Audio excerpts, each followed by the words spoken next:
పచ్చగా ఉండాల్సిన అడవులు ఎర్రగా ఎందుకు మారుతున్నాయి? నీరు పారాల్సిన చోట నెత్తురు ఎందుకు పారుతుంది? భద్రత ఎవరి నుండి ఎవరికి కావాలి? ఎవరు బలవుతున్నారు? ప్రస్తుతం మనతో పాటు మూలవాసి ఆందోళన బచావు నాయకులు ఉన్నారు. వారిని అడిగి తెలుసుకుందాం ఏం జరుగుతుంది అసలు ఛత్తీస్గఢ్ దండకారణ్యంలో. आपका नाम क्या है?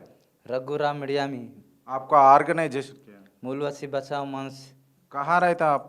मैं सुकमा में, मेरा ज़िला सुकमा आता है, छत्तीसगढ़ का हूँ।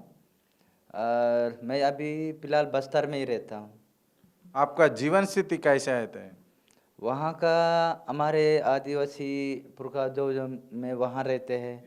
और वहाँ के आदिवासी अभी के वर्तमान में समय 2024 से लगातार हमारे आदिवासियों को मारपीट होता है। वहाँ के आदिवासी तो जंगलों में रहकर जीवन यापन करते हैं कि जैसा जंगल में जाते हैं, फल फूल झाड़ी और कृषि, मतलब इस तरह 12 महीना पूरा जंगलों में रहकर घूमना फिरना और एक गांव से दूसरे गांव में जाकर अदन प्रदन करके खाते हैं। तो जिस तरह हमारे आदिवासी उस जंगल में अभी ऐसा माहौल हो गया कि वहाँ के आदिवासी जंगल घूम नहीं पा रहे हैं। इसलिए घूम नहीं पा रहे हैं कि जब जंगल जाते हैं तो पुलिस वाले पकड़ कर। जंगल में आपका सुरक्षित कैसे रहते हैं? पुलिस वाला पहारा करता ना, और जब समय में आपका हालत कैसा है? जंगल में जाने से वही पुलिस वाले कहीं भी पकड़ते, जंगल में या तो खेत में जाते समय या कोई कृषि करते समय हल जोतते समय जाते तो वहाँ पुलिस मन पकड़ के ले जाते हैं। क्योंकि रात को ही पुलिस वाले पूरा जंगल में रहते, पुलिस वाले भी तो जहाँ मिले वहाँ उठाकर सीधा थाना में ले जाते हैं। तो ये इस तरह का वहाँ पे बम डाल रहे थे और वहर बिछा रहे थे और ये नक्सली काम कर रहा था, ये तीर से मार रहा था। इस तरह के आदिवासी जितने पहले रहते थे उस तरह का अभी नहीं है। खेती किसान रात को 3 4 5 बजे उठकर गाय भैंसा लेकर जाते हैं। तो अभी सुबह होने के बाद ही गांव से बाहर जंगल घूम सकते हैं।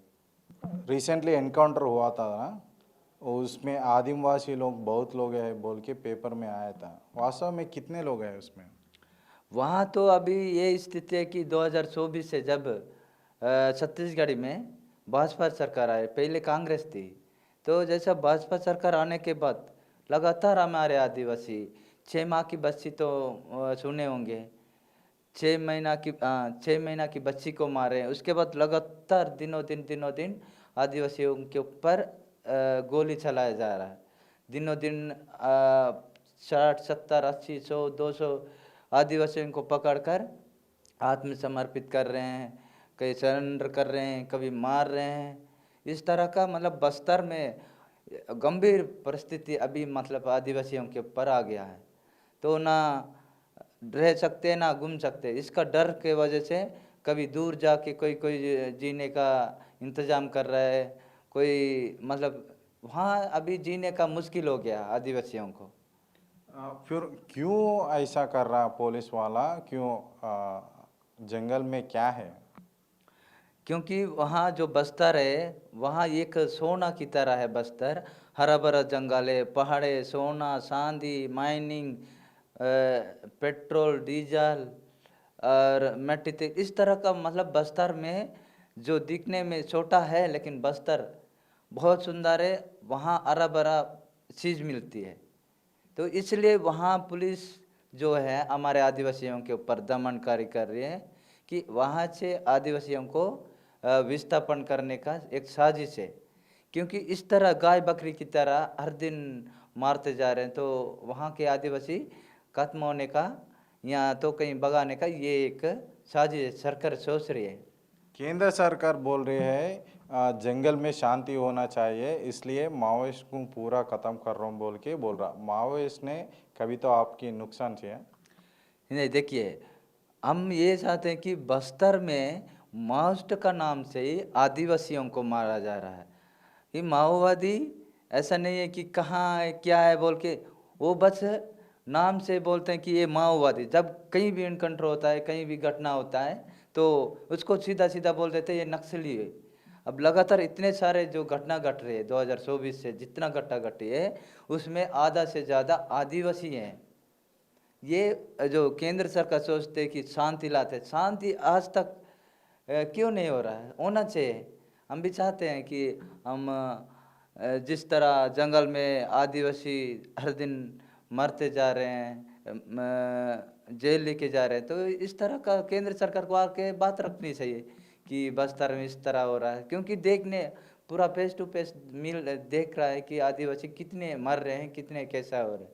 ये एक महिला है, जैसा आंदोलन चल रहा है अभी, आंदोलन लगभग 42 आंदोलन चल रहा है प्रोटेक्ट से, तो बस्तर में जो जो अपने अपने मुद्दे जल जंगल ज़मीन को लेकर, तो ये एक वो आंदोलन में एक महिला नदी में नहाने गई थी, तो अभी बस्तर में लगातार ड्रोन से पूरा 24 घंटा घूमते रहता ड्रोन। तो एक जगह नहाते महिला नहाते समय ऊपर से फ़ोटो खींचे पुलिस वाले, खींचने के बाद वो फ़ोटो फिर आंदोलन में लाकर दिखाए कि आपके महिला नंगे नंगे नहाते हैं, ऐसा करके वहाँ आंदोलन जगह में जाके दिखाए। तो वहाँ के जनता को बाद में बहुत क्रोध आया कि इसलिए ड्रोन लाते हैं, इसलिए ड्रोन घुमाते हैं, इस तरह का बात होकर बाद में आज तक पता नहीं उसको सज़ा मिला या नहीं मिला, नहीं पता। पर आज भी वहाँ के जनता बहुत क्रोध में है, क्योंकि आज ड्रोन इसलिए नहीं घुमाना चाहिए। अब नहाते समय कहीं कहीं कुछ होता है, तो मतलब ये एक बस्तर को ड्रोन के माध्यम से पूरा कहाँ सोना है, कहाँ हरा भरा जंगल है, कहाँ शांति है, कहाँ लोहा है इसके, इस तरह का मतलब पूरा ड्रोन से इसलिए देखा जा रहा। कल परसों की बात है, उसमें से 12 लोग नक्सली बोल रहे हैं, उसमें से 12 नक्सली कोई नहीं थे, 10 पूरा ग्रामीण थे आदिवासी। उसके कोई जुड़वा बच्चा है, कोई 2 माह की बच्ची थी, मतलब इस तरह का वहाँ पूरा आदिवासी थे। अब उसमें पूरा बोल रहे हैं कि बोर बंदूक डाल के ये नक्सली काम कर रहे थे। अब तेंदुपत्ता तोड़ रहे, तेंदुपत्ता पूरा सुबह 6 बजे उठ कर जाते, 6 बजे 5 बजे उठ के जाते, तो पूरा भगा के मारे आदिवासियों को। अब वहाँ ले जाने के बाद सीधा बोल दिए कि नक्सली, वो नक्सली नहीं थे, क्योंकि उसके घर में पूरा फैमिली आधार कार्ड जितना भी वो सरकार बना सिस्टम, उसके पास सब प्रूफ है, फिर भी ऊपर से नक्सली बोल रहे हैं। फिर फाइनली आपके विकास में क्या होना चाहते हैं केंद्र सरकार से? हम यही चाहते हैं कि बस्तर में जिस तरह हम चाहते हैं स्कूल, हॉस्पिटल, आंगनबाड़ी, सोसाइटी जो बंद हुआ स्कूल, और ये सारा चीज़ जितने भी है, मतलब वो सरकार हमारे लिए सुविधा होना चाहिए। ये नहीं है कि कैंप आ जाते, कैंप पैसा जब बहाती है खोलते, तो वहाँ के आदमी, वहाँ के ग्रामीण स्वतंत्र रूप से नहीं रह पाते हैं, मतलब बिंदास घूम नहीं पाते हैं, जंगल नहीं जाते हुए, पहाड़ी जाना मुश्किल है, कहीं पकड़ना, उसके बाद अब जहाँ भी कैंप डाल रहे तो कोई किसी को मार रहे, पीट रहे, लेके जेल लेके जा रहे हैं। చూస్తున్నాం కదా, మొత్తానికి ఛత్తీస్గఢ్ అడవుల్లో మొత్తం మారణకాండ సాగుతుందని చెప్తున్నారు. అదేవిధంగా ఇక్కడ పోలీస్ క్యాంపులు ఎత్తివేసి ఖచ్చితంగా మాకు స్వేచ్ఛను కలిగించాలి, ఏదైతే అటవీ సంపద మీద, అటవీ మీద మాకు రాజ్యాంగం కల్పించిన హక్కులు మాకు కావాలని చెప్తున్నారు. అదేవిధంగా ఇక్కడ స్కూల్స్, ఎడ్యుకేషన్ సంబంధించిన స్కూల్స్, అదేవిధంగా కాలేజెస్, అదేవిధంగా ఆసుపత్రికి సంబంధించిన సౌకర్యాలు కల్పించాలి ఖచ్చితంగా అని చెప్పేసి వారు అంటే ఏదైతే పోలీసులు క్యాంపులు ఖచ్చితంగా ఎత్తివేయాలని కూడా డిమాండ్ చేస్తున్న పరిస్థితి అయితే కనిపిస్తుంది. కెమెరామ్యాన్ శ్రీనుతో హరికృష్ణ, బిగ్ టీవీ, హైదరాబాద్.